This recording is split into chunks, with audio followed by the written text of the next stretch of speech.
پاکستان طالبانو ته پر امریکایانو د بریدونو نه کولو او د افغان وژنې د دوام امر کړی دی. جزئیات په دغه ویډیو کې وګورئ او چینل هم سبسکرایب کړئ. وسلوالو طالبانو به د مۍ له لومړۍ نیټې وروسته پر نړیوالو ځواکونو بریدونه نه کوي. دا خبره د کوټې شورا یو غړي خبریال ویبپاڼې ته وکړه. سرچینې وایي چې پریکړه د کوټې شورا د ځینو مهمو غړو او د پاکستاني پوځ د مشرانو او استخباراتو ترمنځ تر خبرو وروسته وشوه.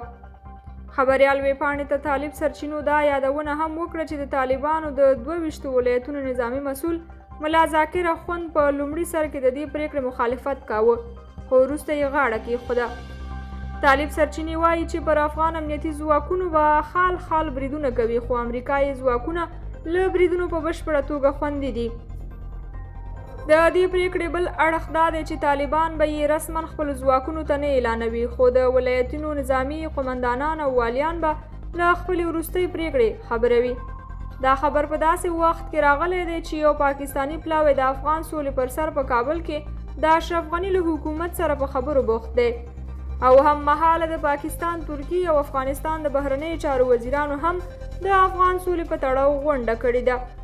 له افغانستانه د نړیوالو ځواکونو پر ټاکلې د مۍ تر لومړۍ نیټې د نه وتلو په صورت کې د بریدونو ګواښ د طالبانو ځینو نظامي قومندانانو کړی و، خو پر امریکایي ځواکونو د بریدونو او نه بریدونو پر سر په طالبانو کې دننه د نظر اختلاف موجود و. نظامي طالبان چې تر ډیره بریده په نظامي بریدونو تکیه کوي، د دې په حق کې ویل چې د انقلاب پر مهال امریکایي ځواکونه په نښه کړئ. ځینو سیاسي طالب مشرانو هم د دوی خبره بدرګه کوله، خو هر څه د تېرې یکشنبې په ماښام په ډرامایي توګه بدل شول. د خبریال ویبپاڼې طالب سرچینې وایي چې کوټه کې موجود ځینې طالب مشران او همداراز له قطر نه پاکستان ته تللي ځینې طالب مشران په مسلسل ډول له پاکستاني استخباراتو سره په اړیکه کې دي.